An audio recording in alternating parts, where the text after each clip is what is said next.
స్వామి తాలూకా అనుగ్రహం లేకపోతే మనం ఈరోజు ఇటువంటి పుణ్యమైన తిథి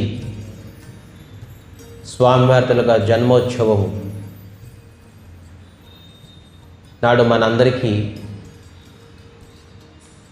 రాముడి తాలూకా చరిత్ర లీల వినే అవకాశం మనందరికీ ఇచ్చారు. అందరూ నిశ్శబ్దంగాను ఒక 10 నిమిషాలు కథ పైన ధ్యానమిస్తూ అసలు ఈ లీల గత 10-12 క్లాసుల నుంచి మనం రాముడి తాలూకా జన్మోత్సవం, రాముడి తాలూకా జన్మలీల, అనేక రహస్యము, రామాయణం ఎలాగ ప్రారంభమైంది, ఎవరు ప్రారంభించారు, ఇవన్నీ ఉన్నాయి.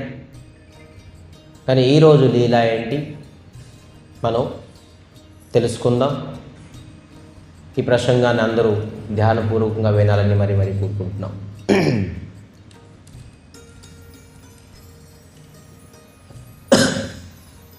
నిన్న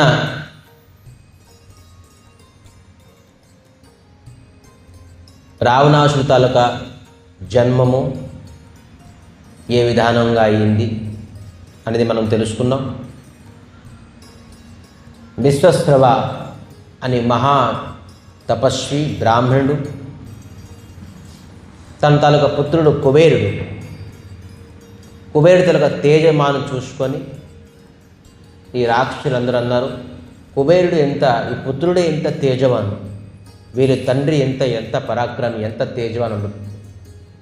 సో ఈ తండ్రితోని మనం ఒకవేళ రాక్షస సంపత్తి, రాక్షసు తాలూకా పరంపర మనం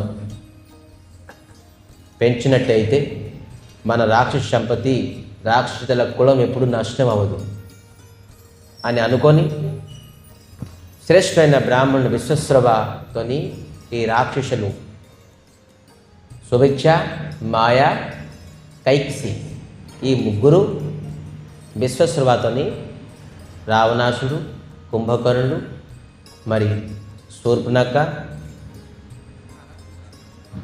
ఖరదూషణ, విభీషణ, త్రిజట ఇటువంటి సంతానాలందరూ పొందారు.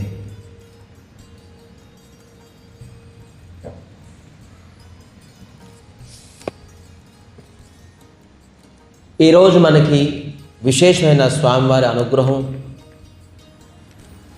భగవంతుడు ద్రవీభూతం అంటే ఏంటి? ద్రవీభూతం అంటే కరిగిపోవడం. ఒక కఠినంగా ఉండే వస్తువు కరిగించడానికి ద్రవీభూతం అంటారు. భగవంతుడు మనందరిపైన తన హృదయం ద్రవీభూతం అయి తన కరుణ, కృప, అనుగ్రహం తాలూకా నిదర్శనమే స్వామి తాలూకా ప్రసంగం. భగవంతుడు మన పైన చాలా ప్రసన్నం చేశారు, అనుగ్రహం చేశారు, కృప చేశారు. దాని నిదర్శనంగా మనకి ఉద్యోగం, సద్యోగం, భార్య, పిల్లలు, ఇల్లు, వాకులు, బిల్డింగు, ప్రాపర్టీస్ మీద ప్రాపర్టీస్ ఇది కాదు. శాస్త్రం ఏం చెప్తుంది? ఎవరైతే నా కథా శ్రవణం చేసి నా కరుణ, నా అనుగ్రహం విశేషంగా తెలుసుకుంటారు, నా స్వరూపం ఏంటి, భగవంతుడి యొక్క గుణం ఏంటి, భగవంతుడి యొక్క కరుణ ఏంటి, ఇది తెలుసుకుంటారో వాళ్ళు వాస్తవంగా నా అనుగ్రహం పొందున్నారు. నాకు తెలుసుకోలేకపోయినా ఏది కూడాను అది కేవలము వాళ్ళు ఇంద్రియ తృప్తియే. ఒక మనిషి జీవితం తలక స్వార్థకత చేసుకోవాలంటే బినా రామకృప మిలేని సంత. భగవంతుడు అనుగ్రహం లేకుండా మనకు సత్సంగంలో ఈరోజు కూర్చోడానికి చోటు లేదు. స్వామి మనకి ఈరోజు చోటు ఇచ్చారు. మనం సినిమా హాల్కి వెళ్ళి కూర్చుందామన్నా టికెట్ కావాలి. వితౌట్ టికెట్ మనం సినిమా హాల్కి వెళ్ళి కూర్చోగలమా? అసలు ప్రవేశం నిషేధం. ఇలాగ బోల్డ్ ఉన్నాయి. ఈరోజు మనం ఈరోజు కూర్చున్నాం ఎక్కడ అంటే మనం టికెట్ లేకుండా కూర్చున్నాం అనుకున్నారా? నో డౌట్ మీరు దీనికి టికెట్కి మీరు డబ్బులు ఇవ్వకపోవచ్చు, పేమెంట్ చేయలేదు, కానీ మీ జీవితంలోని చేసిన పుణ్యం మీకు మీ పట్ల భగవంతుడు మీరు చేసిన పుణ్యము దాన ధర్మం తలకు నిదర్శనం ఈరోజు ఇక్కడ టికెట్ దొరికింది మనకి కూర్చున్నది. ఈ టికెట్ చెప్తున్నారు,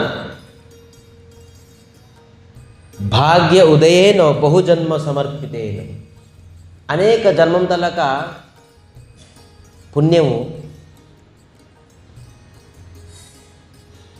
కలుస్తే కానీ మనం ఈ ప్రసంగాన్ని భగవత్ ప్రసంగాన్ని ఎవరు వినలేరు.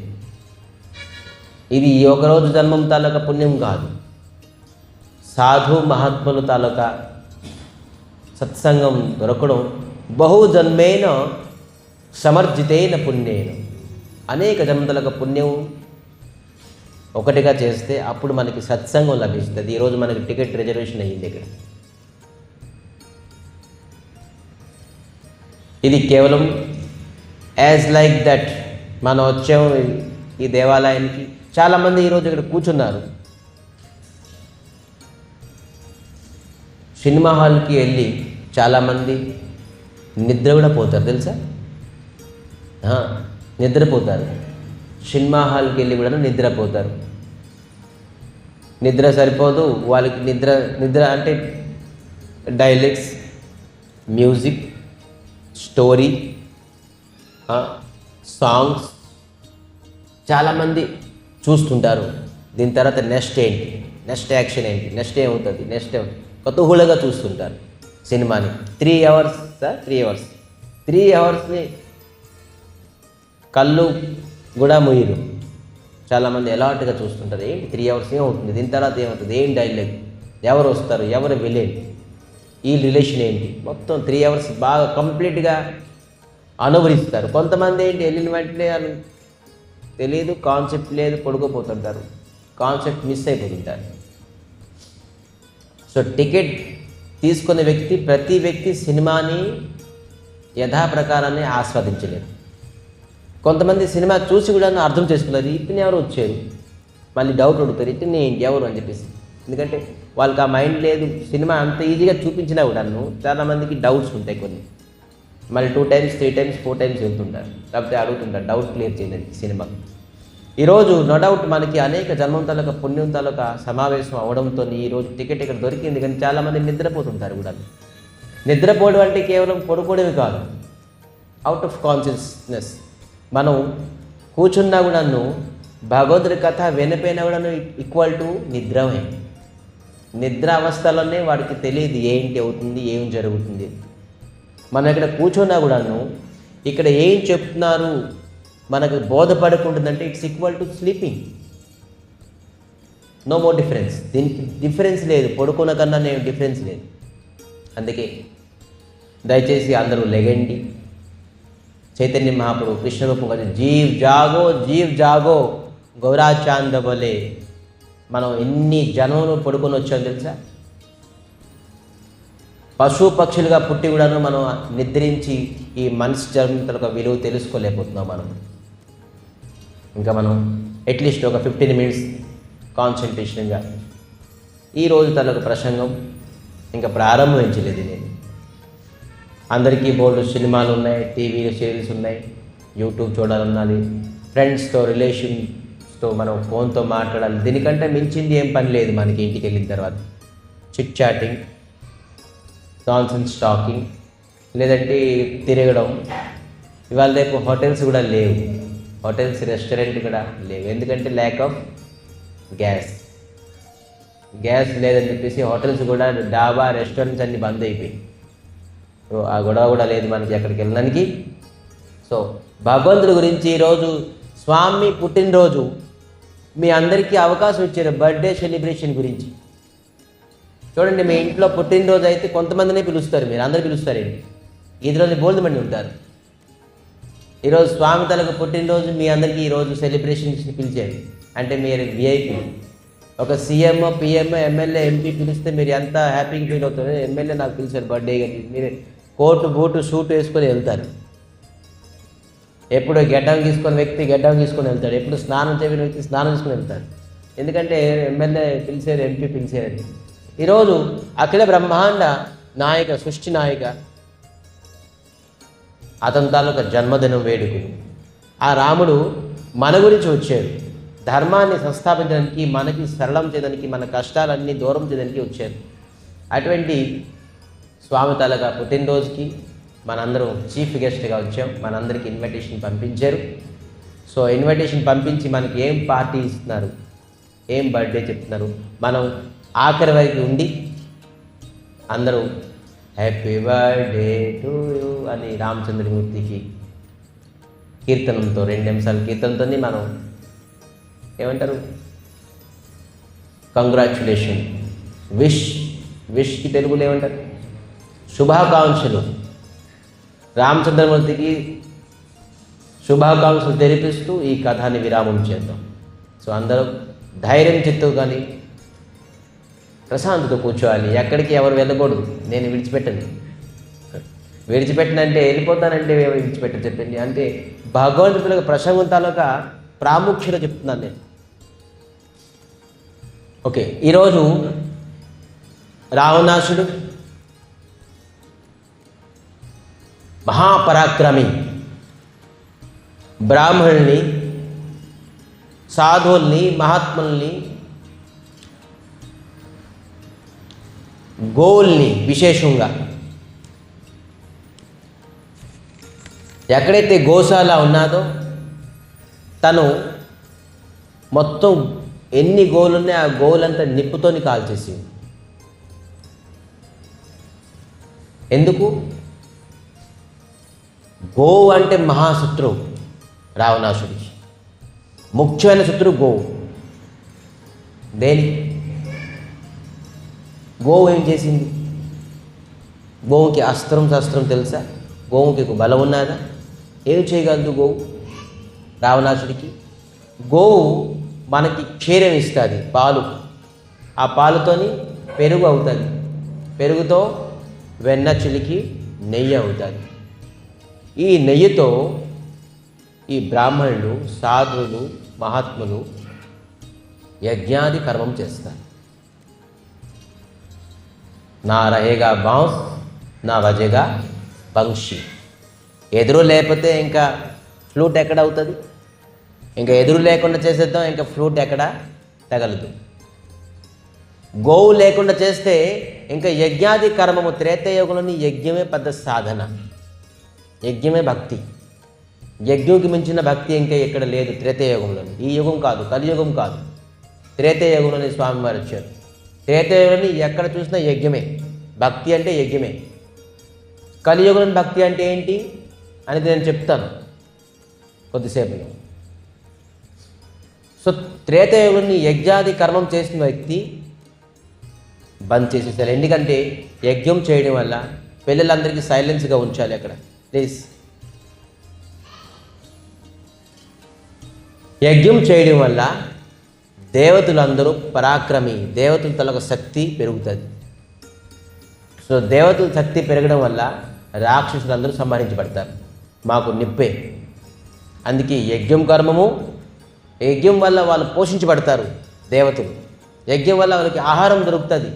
యజ్ఞం వల్ల వాళ్ళు పుష్టి అవుతారు, బలం అవుతారు. సో గోవు లేకపోతే ఇంకా యజ్ఞం కర్మం ఎప్పుడు జరగదు. అందుకే ఎక్కడ గోవుని చూస్తే అక్కడ గోవు వధ చేసేవాడు రావణాసుడు.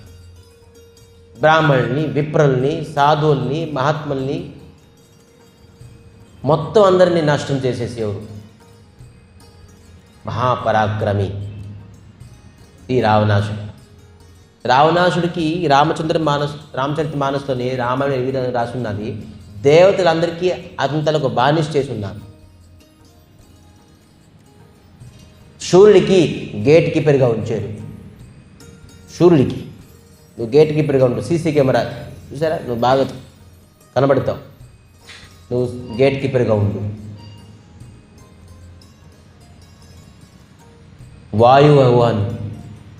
వాయువుకి మున్సిపాలిటీ.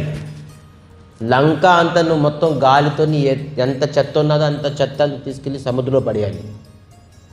మున్సిపాలిటీ వర్క్ ఇచ్చాడు. రోజు గాలి ఆ ప్రభావం చేసేసి లంకలో ఎంతైతే డస్ట్ ఉన్నదో అదంతా తీసుకెళ్ళి సముద్రంలో వేసి గాలితో. చంద్రుడికి గొడుగు, ఇతను బయటికి వెళ్తే ఎండ తగలకుండా చల్లదనం ఇవ్వాలని చెప్పేసి చంద్రుడికి గొడుగుగా వాడేవాడు, చంద్రుడు గొడుగు పట్టేవాడు.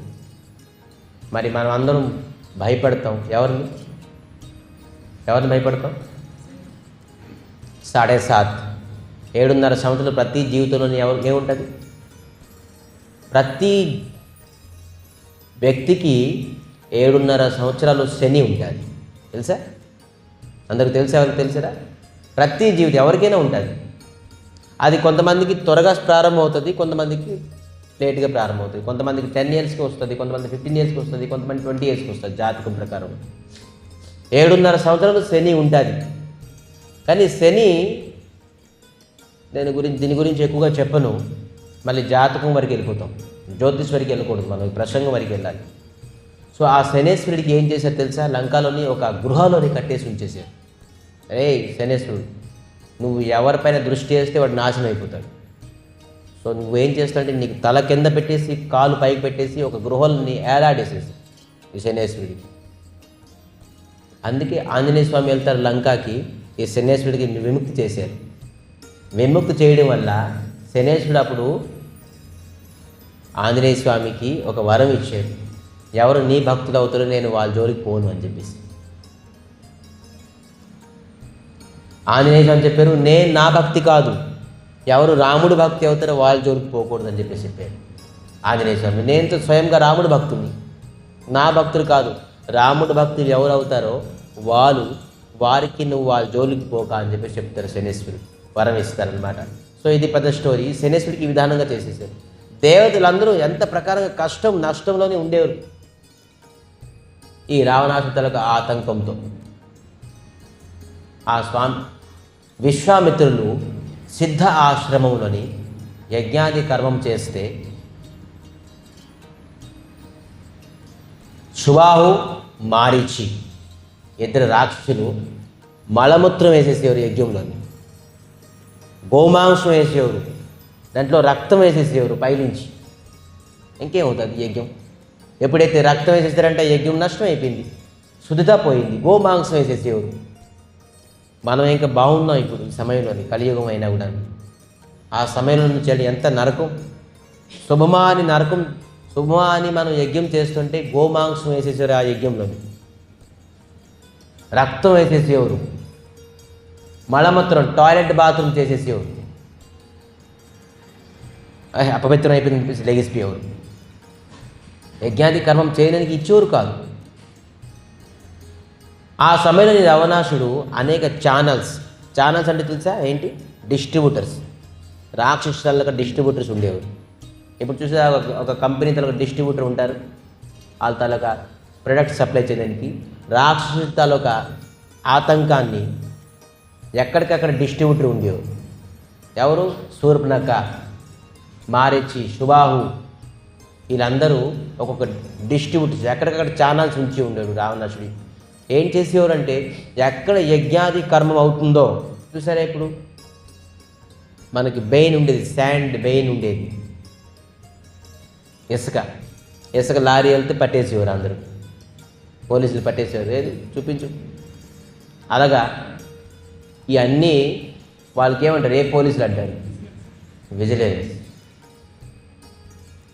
విజిలెన్స్గా ఉంచేవాడు ఈ ఛానల్ అంతా. ఎక్కడ యజ్ఞాది కర్మ అవుతుంటే అక్కడ బంద్ చేసేసారు. బోల్డ్ మంది విజిలెన్స్ ఛానల్స్ పెట్టి ఉన్నారు. ఎవరు? రావణాసుడు. ఈ విధానంగాను ఇంకా ధర్మము నష్టం అయిపోయింది. విశ్వామిత్రులు చాలా బాధపడుతున్నారు. మరి రావణాసుడు ఒక పాయింట్ ఇచ్చాడు. ఎవరికి? ఈ ఛానల్స్ అందరికీ. ఏంటి ఇచ్చారంటే, ఈ తపస్వి, ఈ మహాత్ములకి, ఈ సాధువులకి ఎక్కువగా కూడా నువ్వు కోబెట్టకూడదు. వీళ్ళు కోపయ్యారనుకోండి ఏమి ఇస్తారు? శాపం ఇచ్చేస్తారు. అంటే వీళ్ళకి ఎక్కువగా కోపం కూడా చేయకూడదు. అలాగని వీళ్ళకి ప్రశాంతతగా ఉంచి యజ్ఞాది కర్మం చేసేసి ఏకాగ్రతతోని నిష్ఠాతోని భక్తి చెందనికి ఇచ్చామనుకోండి, అనుష్ఠానం చేశారనుకోండి, వీళ్ళు శక్తి ఇంకా పెరిగిపోతుంది. శక్తి పెరగడానికి ఇవ్వకూడదు, ఇటుపక్క శాపము ఇచ్చే అంత క్రోధం కూడా చేయకూడదు. అంటే ఏంటి? Medium type of disturbance. ఎక్కువగా డిస్టర్బెన్స్ చేయకొస్తే కూడాను వీళ్ళు మనకి శాపం ఇస్తారు. డిస్టర్బెన్స్ చేయకుండా ఉంటే కూడాను వీళ్ళు తలకు అనుష్ఠానం చేసేసి వీళ్ళు శక్తివంతులు అవుతారు, దేవతలకి శక్తివంతం చేస్తారు. అందుకే శక్తివంతం అవ్వకూడదు, ఈ ప్రకారంగా శాపం కూడా అవ్వకూడదు. ఆ విధంగా డిస్టర్బెన్స్ చేయాలి, మీడియం ప్రకారంగా డిస్టర్బెన్స్.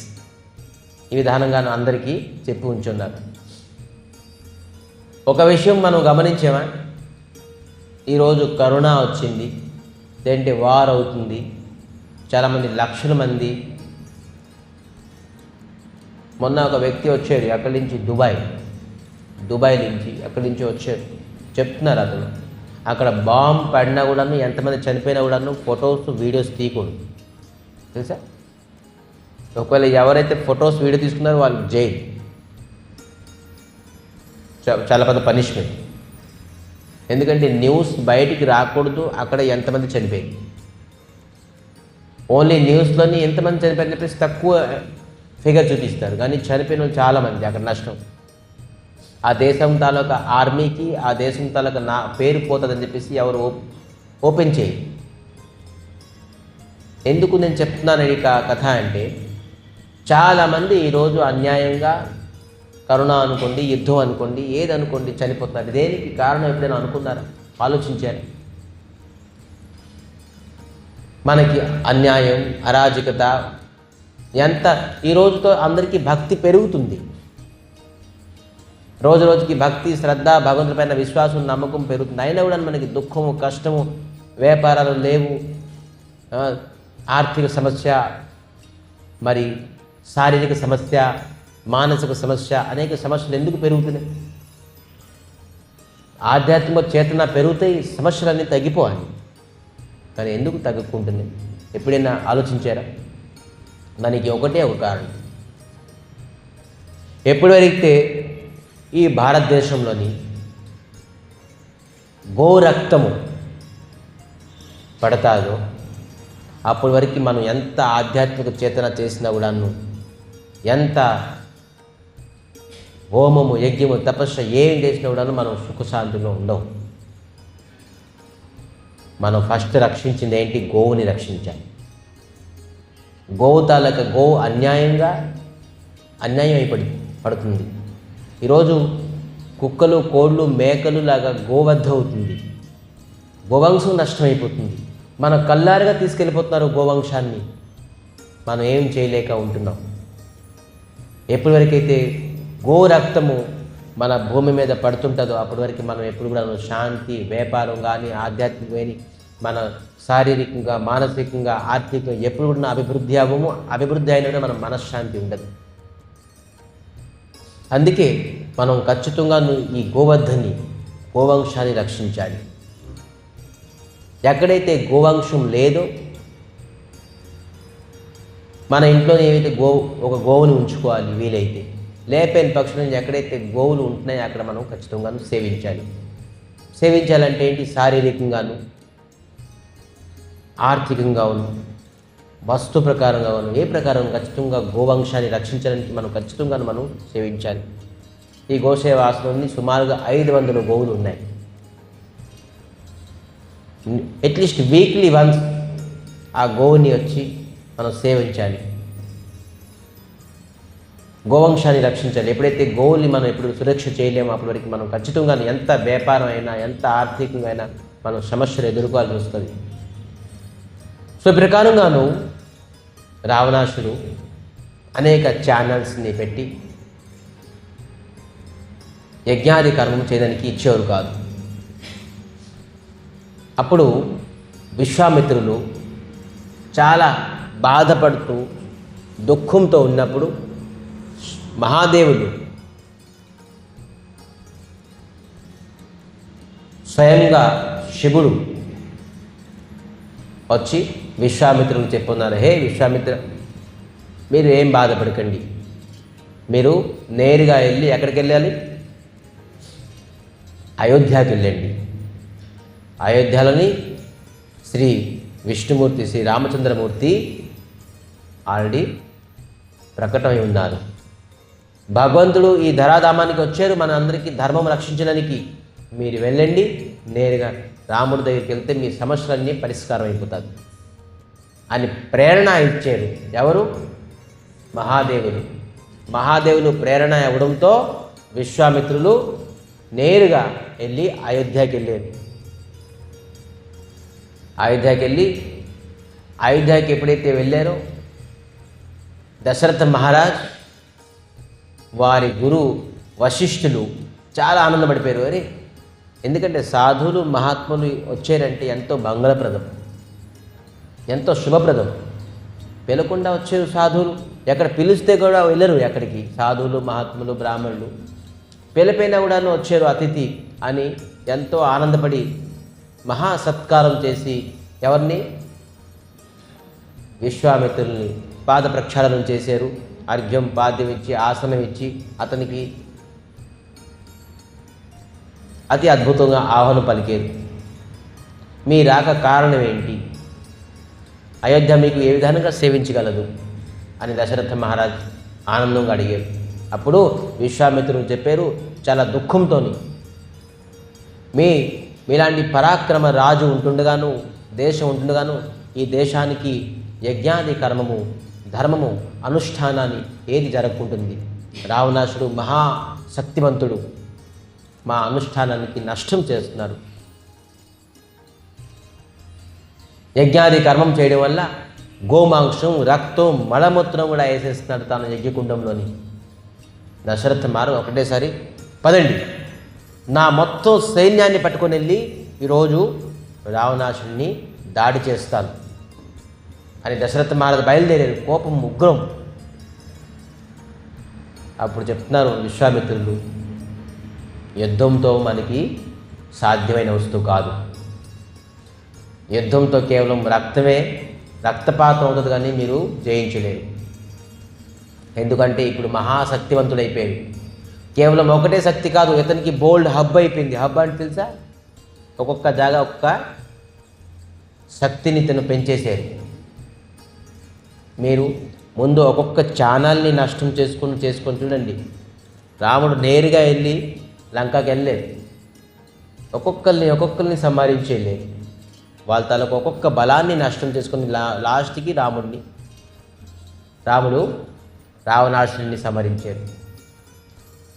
రాముడు రావణాసురుడిని ఎక్కడ సంహరించారు?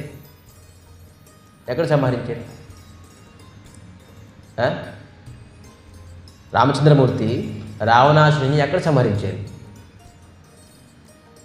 అందరూ పడుకున్నారా? ఈ సినిమాలో క్వశ్చన్స్ వేస్తారు. ఈ సినిమా కేవలం తెరలో చూపించరు, కొన్ని క్వశ్చన్స్ కూడా అంటే ఏంటి, ఎక్కడ సంహరించారు? లంకలో. వారి ఇంటికి వెళ్ళి సంహరించారు. అంటే మన భారతదేశంలోని ఒక్క రక్త చొక్కం కూడా పడకూడదు. కృష్ణుడు కంసుడు ఎక్కడ సంహరించారు చెప్పండి? మథురాకి వెళ్ళి వారి ఇంటికి వెళ్ళి చంపాడు. కృష్ణుడు జరాసంధుడు ఎక్కడ చంపారు చూడండి. జరాసంధుడు కొన్ని లక్షల మంది సైన్యం, కానీ శత్రు దగ్గరికి వెళ్ళి సంహరించడమే భగవంతుడి తలక యుద్ధనీతి. కాకపోతే యుద్ధం చేసిన వల్ల ఇక్కడ చాలామంది సైనికులు చనిపోతారు. అందుకే యుద్ధనీతి ఏంటంటే శత్రు దగ్గరికి వెళ్ళి, ఎందుకంటే భగవంతుని మహాపరాక్రమి. ఆ విధానంగా యుద్ధనీతి మన శాస్త్రం అన్ని ప్రకారంగానూ ఇస్తుంది మనకి. యుద్ధనీతి, రాజనీతి, ధర్మనీతి అన్ని ప్రకారంగా మనకి జ్ఞానం ఇస్తుంది. సో విధానంగాను ఒక్కొక్క ఛానల్ని మనం సంహరించాలి అని చెప్పడంతో, అయితే నేను ఏం చేయాలి అని నేను ఈ విధానంగా ప్లాన్ చేయాలి అంటే చెప్తున్నారు. అప్పుడు ఎవరు చెప్తున్నారు? విశ్వామిత్రులు చెప్తున్నారు.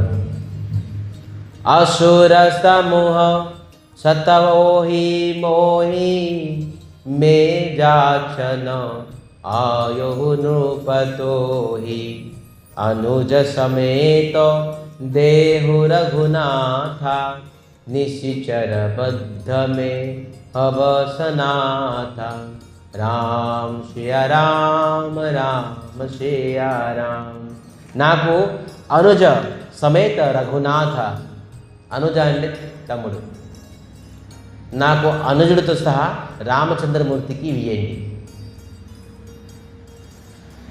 సగం ప్రాణం పోయింది. ఏం చెప్పారు? రామచంద్రమూర్తి అనుజుడితో సహా రామచంద్రమూర్తికి మీకు ఇవ్వమంటున్నారా? నేను నా సైనికులు రావణాసుడికి సంహరించడానికి బలహీనం అంటున్నారు. చిన్న అబ్బాయి 15 సంవత్సరాలు, అతనికి మరి వాడు తమ్ముని తీసుకుని వెళ్ళి అంత పెద్ద రావణాసుని సంహరించడానికి ఎలాగవుతుంది? ఎటువంటి సాధ్యం ఇది? చెప్తున్నారు.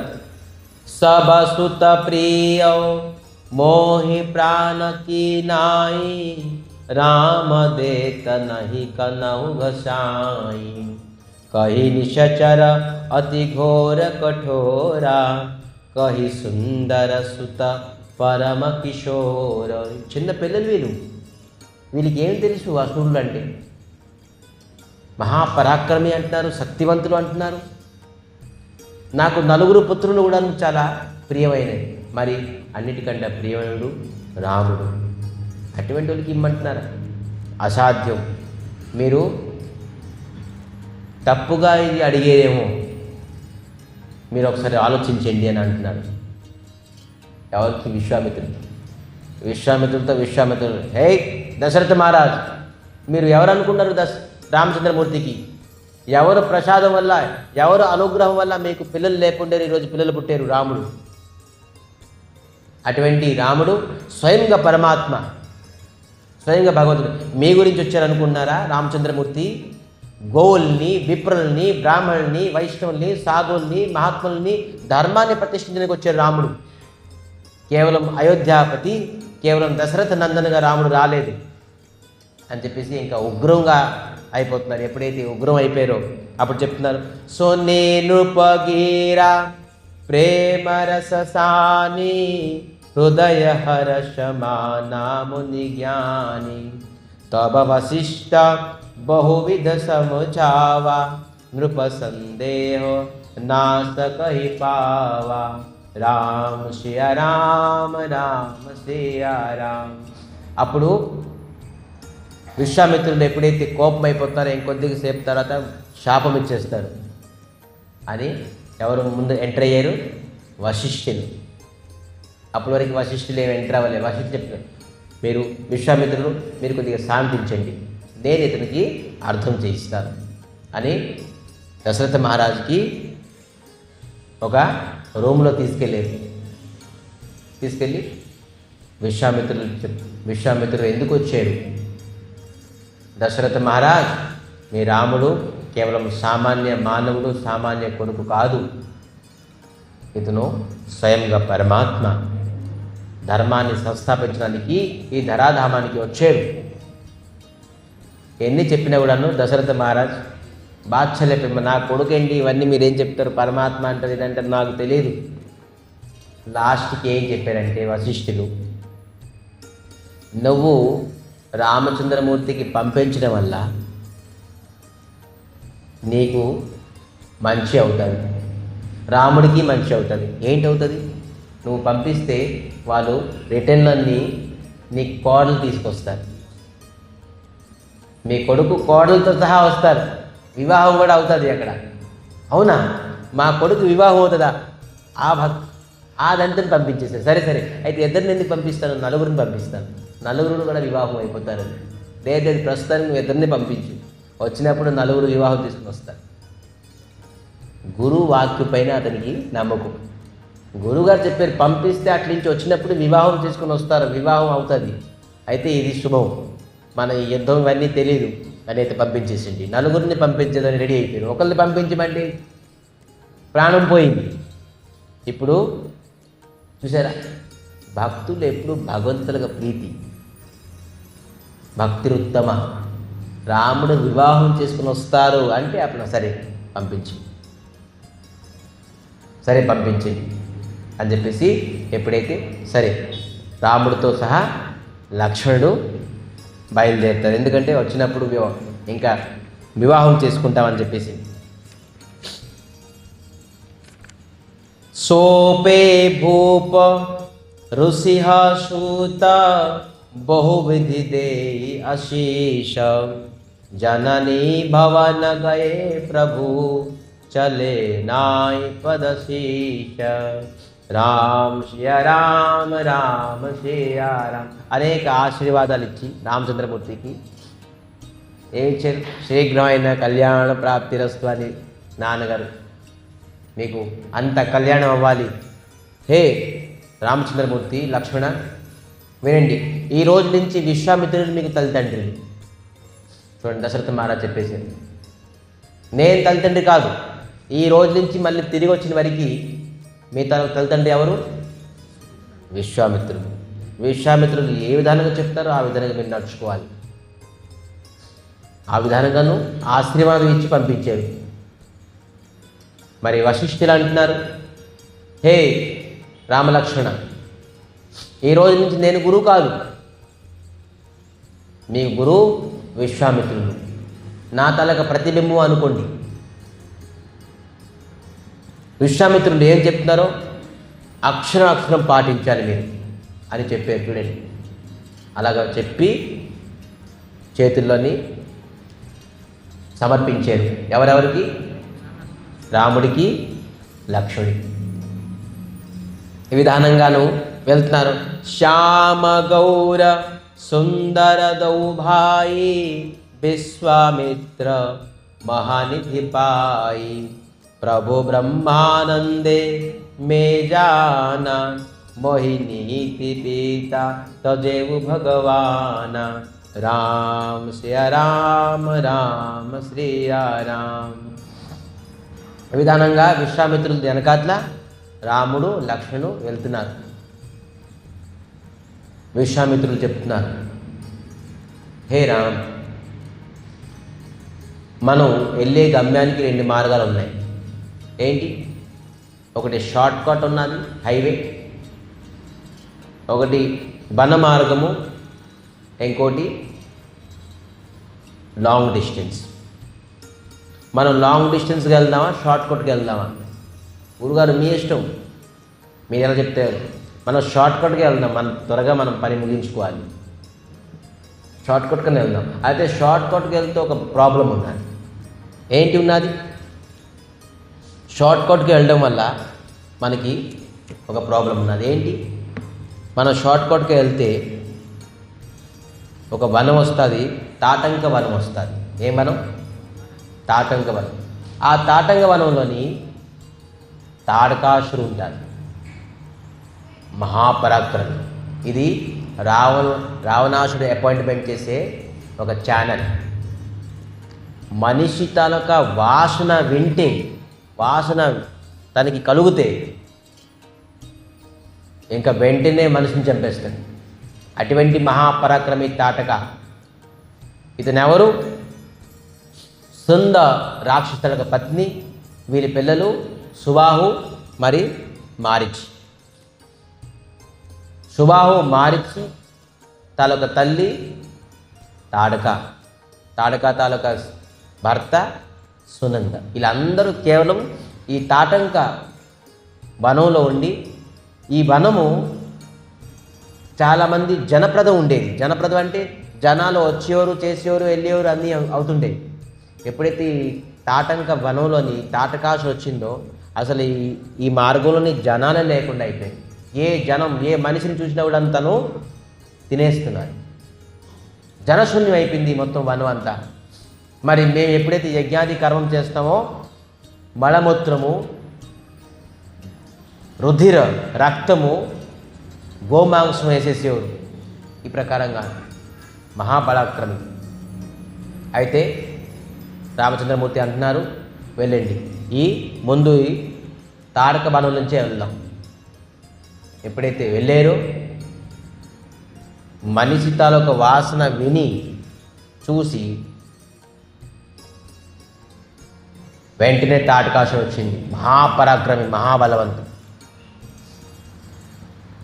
చెప్తున్నారు భగవంతుడు కేవలం రామచంద్రమూర్తి, చలే జాత ముని దీన్ని దిఖాయి సోని తాడక క్రోధ కరిధాయి. ఎప్పుడైతే ఈ మనుషుల్ని చూస్తున్నారో తాటకాసురుడు మహాభయంకర రూపంగానే ముందుకు వస్తుంది.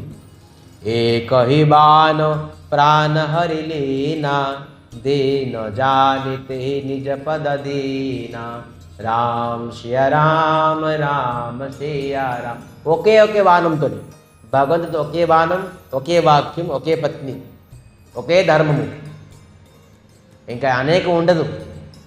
ఒకే బాణంతో ఈ తాటకాసురుడిని సంహరించేశారు. ఈ తాటక రామచంద్రమూర్తి 15 సంవత్సరాలకి తాటకాన్ని సంహరించారు. మన కృష్ణుడు ఎవరిని సంహరించారు? ఈ తాటక కూడా ఒక స్త్రీ. ముందు సంహరించడానికి బాణం ఎప్పుడైతే ఎత్తారో కొంచెం సంకోచించారు.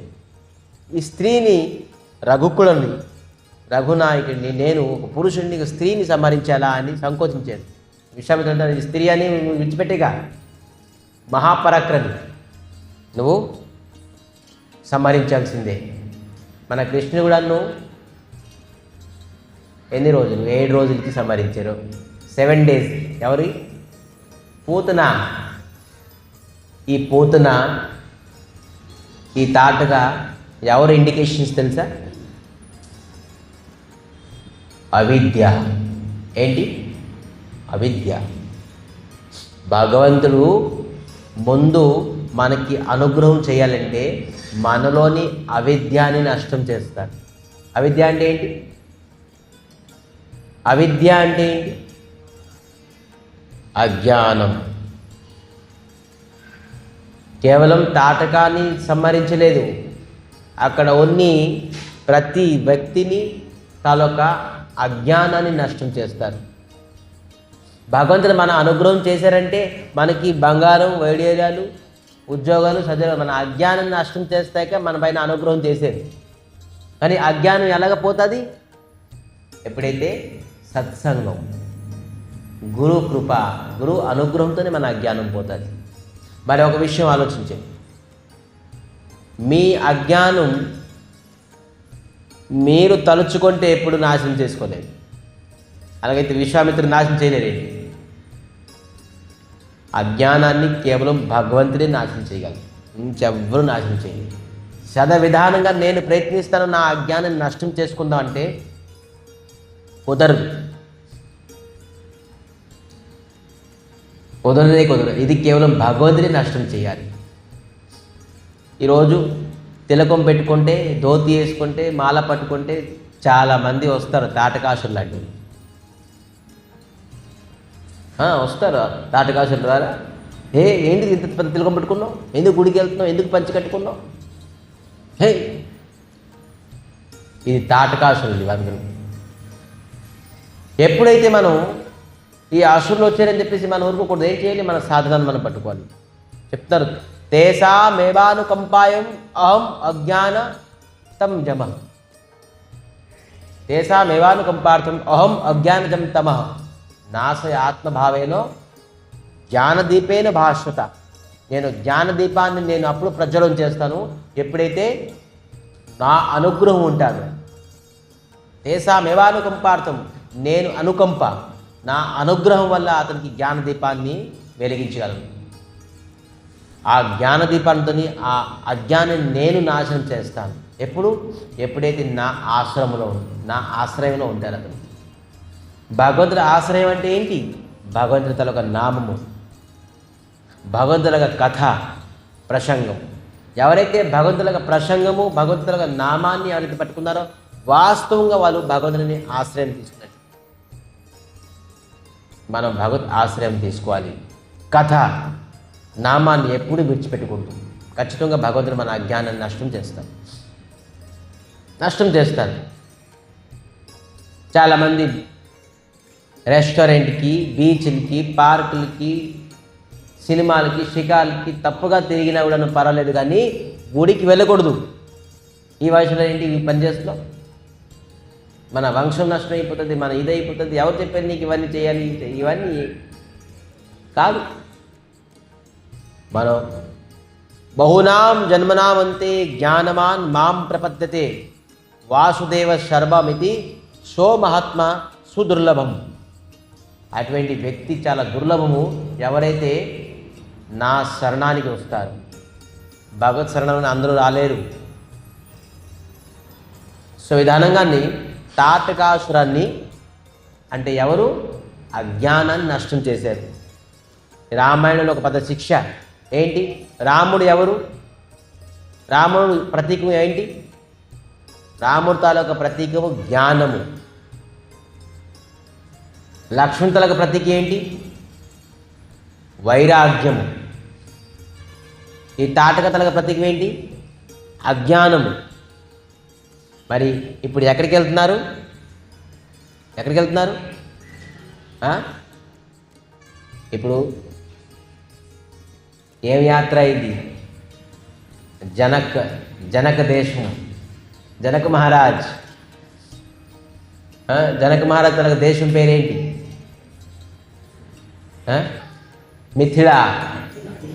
మిథిలా యాత్రం. ఇప్పుడు దేనికి వెళ్తున్నారు? దేనికి? సీతాని దర్శించుకోవడానికి, సీతాని వివాహం చేసుకుంది. సీత ఎవరి ప్రతీకము? భక్తి. సీతాని పొందాలంటే, భక్తిని పొందాలంటే ముందు ఏం పోవాలి? అజ్ఞానం పోవాలి. అందుకే ముందు రామచంద్రమూర్తి అజ్ఞానాన్ని నష్టం చేశారు. ఇప్పుడు ఎవరి వైపు వెళ్తున్నారు? సీత భక్తి వైపు వెళ్తున్నారు. ఈ విధానంగా తాటకాసురుని ఎప్పుడైతే నష్టం చేశారో అప్పుడు విశ్వామిత్రులు అనుష్ఠానం యజ్ఞం ప్రారంభించారు. ఆ సాధువులు అక్కడ ఉన్న సిద్ధాసులను అందరూ సాధువులు అందరూ ఆనందపడ్డారు. రామచంద్రమూర్తి 15 సంవత్సరాల కొరలో స్వయంగా పరమాత్మ అయి ఉంటుంది. ఎందుకంటే తాటకాసురుని సంహరించారంటే ఇంకా అందరికీ విశ్వాసం వచ్చేసింది రామచంద్రమూర్తి స్వయం పరమాత్మ అని. అందరూ భక్తి శ్రద్ధలు, వాళ్ళకి ధైర్యం పెరిగిపోయింది. ఇంకా మొత్తం యజ్ఞానం అనుష్ఠానం అంతా చాలా భక్తి శ్రద్ధలతో చేస్తున్నారు. రామచంద్రమూర్తి, లక్ష్మణుడు పొద్దున్న రాత్రి ఇంకా నిద్ర లేదు. వీరందరూ యజ్ఞం చుట్టూ తిరుగుతున్నారు బాణం పట్టుకొని. మరి యజ్ఞం దగ్గర ఒక పెద్ద స్లాబ్ వేసేసారు. స్లాబ్ అంటే ఏంటి? బాణంతో మొత్తం ఒక సీలింగ్ చేసేసారు. అక్కడి నుంచి ఎవరైనా వేసినా కూడాను ఇంకా అక్కడే కాలిపోతుంది తప్ప కిందకి రాదు. ఎందుకంటే ఇది యజ్ఞం చేసినప్పుడు మొత్తం అన్నీ రుధి, రక్తము, గోమాంసం అన్నీ వేసేసారు, అపవిత్రం చేసేసారు. అందుకే యజ్ఞం అపవిత్రం అవ్వకుండాను ఒక చక్రం, పెద్ద చక్రమే పెట్టేశారు. దానివల్ల ఏం వేసినా కూడాను కిందకి రాకుండా అక్కడే అది కాలిపోయి బూడిదైపోతుంది. చూశారు సుబాహు మార్చి వచ్చేసి అనేకవన్నీ వస్తువులు వేస్తున్నారు అపవిత్రం చేయడానికి, పడకుండా కిందన ఇంకా యజ్ఞం చేస్తూనే ఉన్నారు. ఈ సుబాహు వచ్చాడు. ఇలా కాదు, ఎవరు? ఇద్దరు పిల్లలు, కుర్రోలు ఈ యజ్ఞానికి రక్షిస్తున్నారా అని చెప్పేసి సుబాహు రాక్షసుడు వచ్చి రామచంద్రమూర్తిని సంహరించడానికి వస్తున్నారు. సుబాహు కూడాను ఒకే ఒక బాణంతో మొత్తం సుబాహుని నష్టం చేసేసారు. ఇంకా ఉన్నది ఎవరు? మారిచి అమ్మని చంపేశారు, నా అన్నయ్యని చంపేశారు. ఈ మారిచి ఇంకా కోపంతో ఇంకా వస్తున్నారు, కానీ మారిచిని ఒకే ఒక్క బాణంతో చంపలే. ఈ మారిచిని 7 సప్త సముద్రాలను దాటేసి ఆ శరీరానికి విసిరేశారు ఒకే బాణంతో. ఎందుకు? ఈ మారిచితో కొన్ని లీలలు ఉన్నాయి. ఈ మార్చి కదా ఎలా వచ్చాడు? డీర్. అందుకే ముందుగా లీల ఉన్నది నీతో. ఎందుకంటే ఇతను మాయావి, అనేక రూపాలతో రాగలడు ఇతను. అందుకే ఏం చేశారంటే ఈ బాణంతో సప్త సముద్రం దాటి పారేశారు ఇతనికి. ఇప్పుడు సుబాహు, మారిచి లేరు, తాటక లేరు, మొత్తం వనంలోని చక్కగా యజ్ఞం చేస్తున్నారు. సాధువులు, మహాత్ములందరూ యజ్ఞం సఫలీకృతం అయిపోయింది. అందరూ సక్సెస్ అయ్యారు యజ్ఞం చేసుకొని, ఆనందపడ్డారు సాధువులు, మహాత్ములందరూ. అప్పుడు విశ్వామిత్రులు అనేక ఆయుధాలు ఇచ్చారు. ఎవరికి? రామచంద్రమూర్తికి. రామచంద్రమూర్తికి ఎవరు ఏమేమి ఇవ్వగలరా? అయితే మనం ఈరోజు ఒక పండో పుష్పమో, ఫలమో, తోయమో, ధనమో, ఐశ్వర్యమో, సమయమో, బలమో, బుద్ధో, సమయమో ఏదో ఇచ్చాం మనం ఇవ్వగలం. ఏమి ఇస్తాం భగవంతుడికి? భక్తి శ్రద్ధతో మనం ధనం ఇవ్వాలో, మనసు ఇవ్వాలో, లేకపోతే సమయం ఇవ్వాలో. పత్రం పుష్పం ఫలం తోయం యో మే న భక్త ప్రయచ్చతి తదహం భక్త ఉపహతస్నామి ప్రియతాత్మనః. నేను అతి ప్రీతిపూర్వకంగా నేను స్వీకరిస్తాను. ఈరోజు మనం భగవంతుడి గురించి సమయం ఇచ్చాం. చూడండి, చాలామందికి చెప్పాం హ్యాపీ బర్త్డే చేసుకుందాం ఉండండి అంటే ఎవరు లేదు. మనకి ఎందుకు హ్యాపీ బర్త్డే? రామమంతులకు హ్యాపీ బర్త్డే అవసరం లేదు. సమయం ఇవ్వలేదు అంటే సమయం కూడా ఇవ్వలేము. మనం ఇంకేం ఇవ్వగలం? మనసు ఇవ్వగలమా? బుద్ధి ఇవ్వగలమా? మన జీవితాన్ని ఇవ్వగలమా? మనం ఒక గంట సేపు, అరగంట సేపు సమయం ఇవ్వలేము. మనం భగవంతుడికి ఏమి ఇవ్వగలం? ఏమి ఇవ్వలేము. సో సమయం ఇవ్వడానికి కూడా చాలామంది సంకోచన, వెళ్ళిపోవాలి. ఆ తినేసి పడుకోవడం తప్ప ఏమి ఉండదు పని. ఆ తినడం పడుకోవడం తప్ప ఏమి ఉండదు పని. వెళ్ళి ఏం పని ఉండదు. కానీ భగవత్ కథ అవుతుంది, ఏంటి ప్రసంగం పదండి. కానీ దీంట్లో నేర్చుకోవాల్సింది బోల్డ్ ఉండాలి. ఎప్పుడైతే మనం సత్సంగంలో లేవు అప్పటికి మనకి వివేకం రాదు. సో ఈ ప్రకారంగాను యజ్ఞాది కర్మ అయిన తర్వాత విశ్వామిత్రులు అనేక ఆయుధాలు ఇచ్చారు, అనేక అస్త్రాలు ఇచ్చారు. ఎందుకంటే రామచంద్రమూర్తికి ముందుగా యుద్ధానికి పనికొస్తారని చెప్పి. యజ్ఞం సంపన్నం అయిపోయింది. ఇంకో యజ్ఞం ఉన్నది. ఏ యజ్ఞం అది? ధనుర్యజ్ఞం, ధనుష్ యజ్ఞం ఉన్నది. ఏంటి? అక్కడ మిథిలా రాజ్యంలోని జనక మహారాజ్ చాలా విరాటమైన ధనుర్ యజ్ఞం చేస్తున్నారు. స్వయంవరం. ఆ ధనుర్వాణులను ఎవరైతే ప్రత్యక్షణ అంటే భంగం చేస్తారో ఆ ధనుస్ని అతను వైదేహి సీతాదేవిని లభిస్తారు. మనం వెళ్ళి మనం ఆ యజ్ఞంలో పాల్గొనాలి. మీ యథాయాజ్ఞం ఏ ప్రకారంగా ఆజ్ఞ చేస్తే ఆ ప్రకారంగా మేము వెళ్ళాలి. ఎందుకంటే గురువు చెప్పున్నారు, తల్లిదండ్రులు చెప్పున్నారు, మీరే తల్లిదండ్రులు, మీరే గురువు. మాకు ఏ విధానంగా మార్గం చూపిస్తారో ఆ విధానికి వెళ్దాం అని ఎప్పుడైతే వెళ్తున్నారో రామచంద్రమూర్తి, లక్ష్మణుడు, విశ్వామిత్రుడు ముందుకు వెళ్తున్నారు. వెళ్తూ వెళ్తూ వెళ్తూ ఒక నిర్జనం, పశువులు పక్షులు కూడాను లేరు, కీటి పతంగం కూడా లేరు, ఎవ్వరూ లేరు, నిశ్శబ్దం. మాత్రం ఒక దివ్యమైన ఆశ్రమం ఉన్నది. రామచంద్రమూర్తి చూసి దివ్యమైన ఆశ్రమం ఉన్నది, నిర్జనము, ఎవరు ఒక వ్యక్తి కూడా లేరు, పక్షులు కూడా లేరు. స్వామి ఇది ఏంటి చెప్తున్నారు విశ్వామిత్రులు.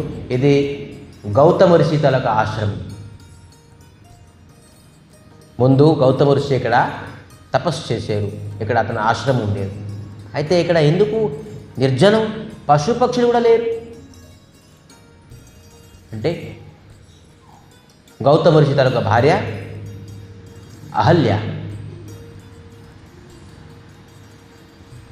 అహల్యకి గౌతమ ఋషి శాపం ఇచ్చారు. ఈ విధంగా శాపం ఇచ్చారు, నువ్వు ప్రస్తరం అంటే రాయి అయిపోవాలి. మరి ఇక్కడ ఈ ఆశ్రమం అంతా నిర్జనం అయిపోతుంది, పక్షులు కూడా ఉండరు అని శాపం ఇచ్చారు. అయితే మనం 2 నిమిషాలు ఈ అహల్య గురించి మాట్లాడి ముందుకు వెళ్దాం కదా. అహల్య గురించి చెప్పి మనం కథాన్ని విరామం చేద్దాం. రేపు సీతాదేవిని రామచంద్రమూర్తి ఎలాగా స్వీకరిస్తారు, రేపు రామలక్ష్మణ్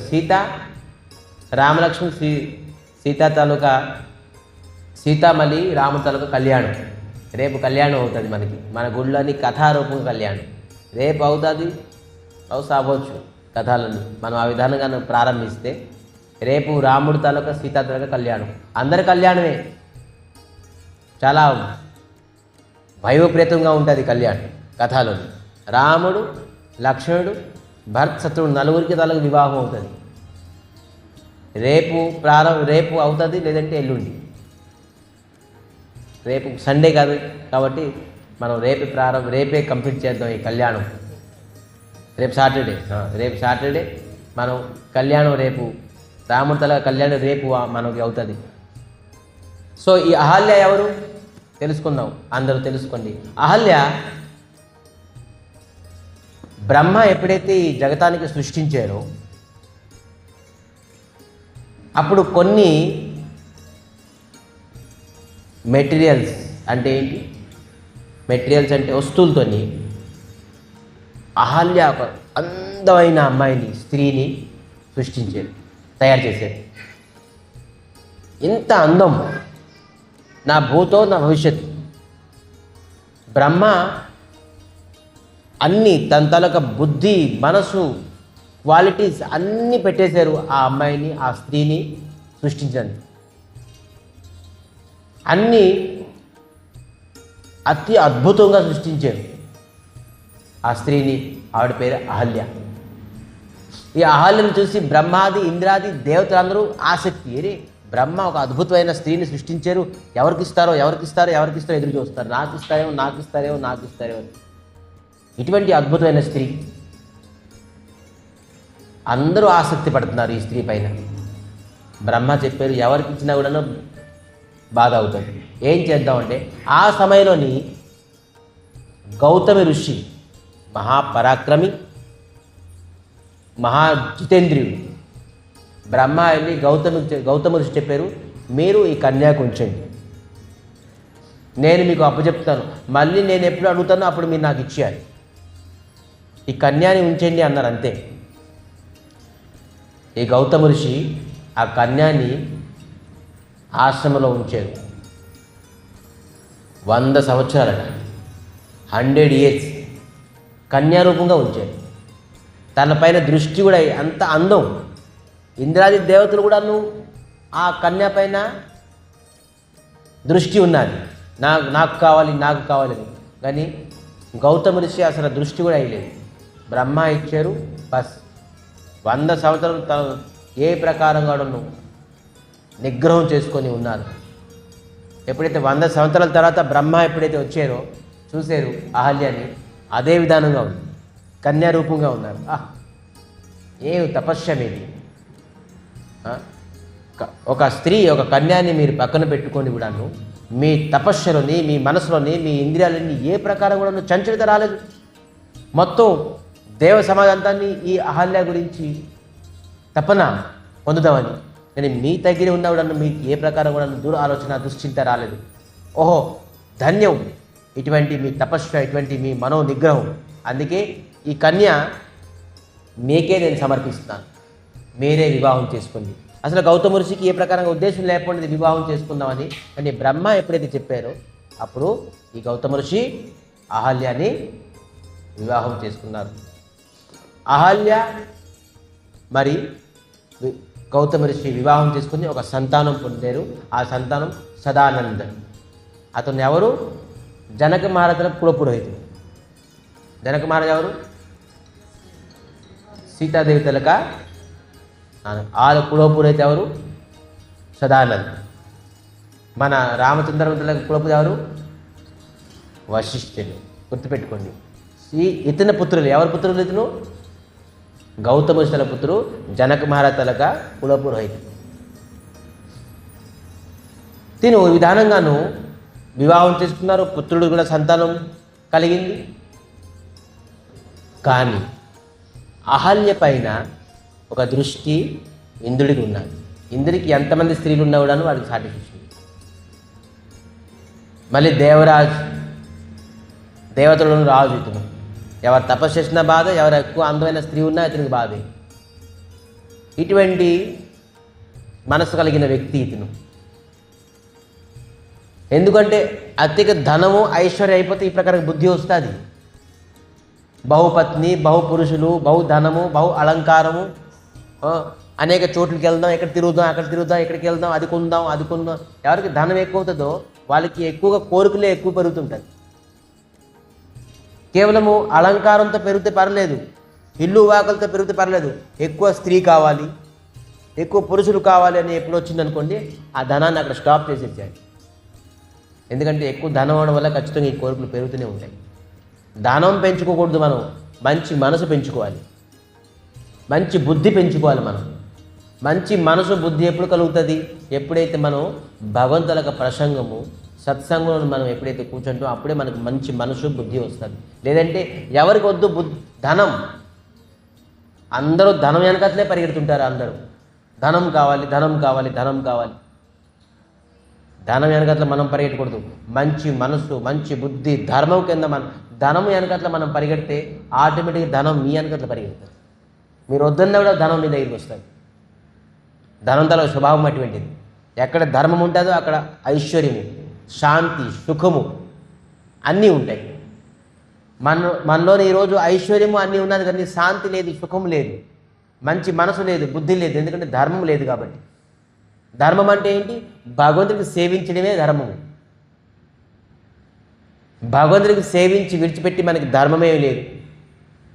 ఈ కలియుగంలోని పూజ, పునస్కారాలు, తీర్థయాత్రలు, యజ్ఞాది కర్మలు అన్నికి అగ్గి అంటింపింది, ఏమి లేదు. కేవలం ఈ కలియుగంలోని ఒకటే బతికున్నది, అదేంటి? భగవత్ నామం. ఇది ఒకటే అనుష్ఠానం, పద్దానుష్ఠానం. చెప్పాను కదా, త్రేతాయుగంలోని యజ్ఞము ముఖ్యము, కలియుగంలో ఏంటి? నామమే ముఖ్యం. నామము ఒకటే ఆధారం, నామం ఒకటే మనకి కలిగి ఉన్నది. ఈ నామం తప్ప ఇంకా ధర్మం అనేదే లేదు. చాలామంది ధర్మం వెనకట్ల పూజ, పునస్కారాలు, కుంకుమార్చన, ఇది అది, పుష్పార్చన, ఇవి అవి బోల్డ్, తీర్థయాత్రలు ఎన్ని చేయండి, ఏ ఫలితం ఉండదు. మీరు ఎన్ని రోజులు చేయలేదు. మీ మనసుని పవిత్రం చేసుకున్నారా? మీ బుద్ధిని పవిత్రం చేసుకున్నారా? మీ జీవితాన్ని పవిత్రం చేసుకున్నారా? ఎన్నిసార్లు గంగా స్నానం చేయలేదు, ఎన్ని యజ్ఞంలో కూర్చోలేదు, ఎన్ని కుంకుమార్చన చేయలేదు, ఎన్ని రుద్రాభిషేకం చేయలేదు. అన్నీ చేశారు, కానీ మనసు పవిత్రమైందా? గుణం పవిత్రమైందా? లేదు. కానీ ఎప్పుడైతే నామం చేయండి, ఖచ్చితంగా మీ గుణం, మీ బుద్ధి, మీ మనసు, మీ జీవితం అంతా పవిత్రమైపోతుంది. ఎందుకంటే కలియుగంలోని శ్రేష్టమైనది సాధన నామమే. నామాన్ని విడిచిపెట్టి ఎవరి బుద్ధి, ఎవరి మనసు, ఎవరి జీవితం పవిత్రం చేసుకోలేరు. మరి ధర్మం వైపు వెళ్ళలేరు. ధర్మం పైన మనం వెళ్ళాలంటే, ధర్మంతో వెళ్ళాలంటే మనం ఖచ్చితంగా నామం చేయాల్సిందే. నామానికి విడిచిపెట్టి ధర్మం లేదు. నా నామ సమేతం జ్ఞానం, నా నామ సమానం జ్ఞానం, నా నామ సమానం ధర్మము. నామాన్ని సమానంగా ధర్మము లేదు, జ్ఞానం లేదు, విజ్ఞానం లేదు, ఏదీ లేదు, అనుష్ఠానం లేదు, ఏదీ లేదు. నేను పెద్ద అనుష్ఠానం చేస్తాను, 45 రోజులు ఈ ప్రకారంగా చేస్తాను, ఆ ప్రకారం చేస్తాను, కుంకుమార్చన చేస్తాను, దీపం పెడతాను, 1,00,000 దీపం పెడతాను, 1,000 కొబ్బరికాయలు కొడుతాను, ఏమీ లేదు అనుష్ఠానం. ఎక్కడ నామం లేదు. ఆ 1,000 కొబ్బరికాయలు వేస్ట్, 1,00,000 నామం వేస్ట్, 1,00,000 దీపాలు కూడా వేస్ట్. ఎక్కడ నామం లేదు. సో నామం ప్రధానం. ఈ ప్రకారంగాను విశ్వామిత్రులు అహల్య గురించి చెప్పారు. అహల్య తాలూకా పూర్వం తాలూకా ఇతిహాసం. వివాహం చేసుకున్నారు. ఈ ఎవరు? ఇంద్రుడు కల్లేసి ఉన్నది. అప్పటి నుంచి వివాహం అవ్వలేదు. ఆ కన్యా పైన కొన్ని ఒక కల్లేసి ఉంటే పర్వాలేదు. వివాహం అయిపోయిన తర్వాత అయినా ఇప్పుడు గుణం లేదు. పరో స్త్రీ. ఒక విషయం మా తండ్రి, మా గురుగారు కూడా చెప్పున్నారు. ఏం చెప్పారు? మా తండ్రి చెప్పారు, ఎప్పుడైతే నేను త్యాగి అయ్యాను, పరో స్త్రీ, పరో ధనం పైన ఎప్పుడు నువ్వు లాల్స పెట్టుకోక. నువ్వు ఎప్పుడైతే పరో స్త్రీ పైన నువ్వు లాల్స పెట్టుకున్నావో, పరో ధనం పైన లాల్స పెట్టుకున్నావో, నీ ధర్మాన్ని నువ్వు కోల్పోతావు అని చెప్పేసి నా తండ్రి నాకు చెప్పి పంపించారు. ఆశ్రమం ఎప్పుడైతే వస్తున్నాను, నేను వెళ్తున్నాను అంటే నాకు రెండు విషయాలు చెప్పాయి. పరో స్త్రీకి నువ్వు ఎప్పుడు ఆలోచించుకోవు, పరో ధనం పైన నువ్వు ఎప్పుడు ఆలోచించు. ధనం పట్టుకుంటే భయం వేస్తుంది. మాకు మా నాన్నగారు వాక్యం గుర్తొస్తుంది, బాబు ధనం. మా గురుగారు చెప్పారు, పరో ధనం, పరో స్త్రీ, ఈ రెండింటిపైన నువ్వు జాగ్రత్తగా ఉంటే నీ జీవితం బ్రహ్మచారిగా ఉంటుంది, నువ్వు సక్సెస్ అవుతావు అని చెప్తే, అందుకే నేను ఈ రెండింటిపైన ఎప్పుడు కూడాను చాలా అలర్ట్గా ఉంటాను. ఈ రెండింటిపైన దూరంగా ఉంటాను నేను ఎప్పుడు. ఎందుకంటే గురుగారు అది చెప్పారు, నా తండ్రి అది చెప్పారు. సో ఈక్వల్, నేను దూరంగా ఉండాలి. సో విధానంగాను పరో స్త్రీ పైన ఎప్పుడైతే ఆవిడకి భావన కలిగిందో, అది నాశనానికి మార్గం. విడిచిపెట్టారు. కానీ సుందరమైన అహల్యాన్ని చూసి ఇంద్రుడు పొందుదాం ఇంకా ఉన్నది ఇతనికి తపన. ఒకరోజు ఏం చేశారంటే విశ్వామిత్ర తాలూక ఆశ్రమంలోని ఈ విధానంగా ఎన్విరాన్మెంట్ చేసేసారు. పొద్దున్న అయిపోయినట్టుగా, అంటే 4:30 ఎర్లీ మార్నింగ్ 4:30కి ఋషులు లెగుస్తారు. 4:30 అయిపోయి ఎన్విరాన్మెంట్ చేసేసారు ఇంద్రుడితో మొత్తం అంతా తన చేతిలోని అన్ని పనులు. ఒక దేవతుడికి కోడి చేసేసాడు. కోడి ఎందుకు చేశారంటే కోడి కూస్తుందిగా, కోడి కూస్తే ఏమవుతుంది, పొద్దున్న అయిపోయిందని తెలుసుకుంటుంది. ఒక దేవతని నేరే నువ్వు కోడిలాగా అరు. అప్పుడు విశ్వామిత్రుడు ఎవరు, గౌతమ ఋషి తెలుసుకుంటారు పొద్దున్న అయిపోయిందని చెప్పేసి. ఆకాశం నువ్వు ఈ విధానంగా తయారవు పొద్దున్న అయినట్టుగా. అందరు దేవరాజు ఈ దేవతలకి ఏం చెప్తారో, రాజు ఏం చెప్తారో అదే వినాలి. ఈ దేవతలందరూ ఆ విధానంగా విన్నారు. చంద్రుడికి ఆ విధానం చెప్పేశారు, నువ్వు ఆ విధానంగా వెళ్ళు. ఆ ఎన్విరాన్మెంట్ అంతా పొద్దున్న అయిపోయినట్టుగా ఎన్విరాన్మెంట్ చేసేసారు. కానీ రాత్రి 12 గంటలు అయ్యింది, మధ్యరాత్రి. కానీ చూస్తే కోడి కూస్తుంది, గౌతమ ఋషి నిద్రభంగం అయింది. చూస్తే పొద్దున్న అయిపోయింది అని లెగిసిపోయి గంగా స్నానానికి వెళ్ళిపోయింది. ఆ సమయంలోని ఛళం చేసుకొని ఇంద్రుడు గౌతమ ఋషి రూపంలో వచ్చి, చూడండి ఇదే మనం ఇటువంటి దేవతలను ఇటువంటి మనం ఆరాధిస్తున్నాం. కృష్ణుని ఆరాధించండి, రాముణ్ణి ఆరాధించండి, శ్రేష్టమైన ధర్మము. చూడండి ఛళంతో ఇంద్రుడు వచ్చి అహల్యతోని సహవాసం చేసుకొని వెళ్తున్నారు. అప్పుడు గంగా స్నానానికి ఎప్పుడైతే గౌతమ ఋషి వెళ్ళారో అప్పుడు వరుణదేవులు ప్రకటమైపోయారు. హే గౌతమ ఋషి, మీరు మహాపవిత్ర ఆత్మ, మీరు ఈ సమయంలోని స్నానానికి వచ్చారేంటి?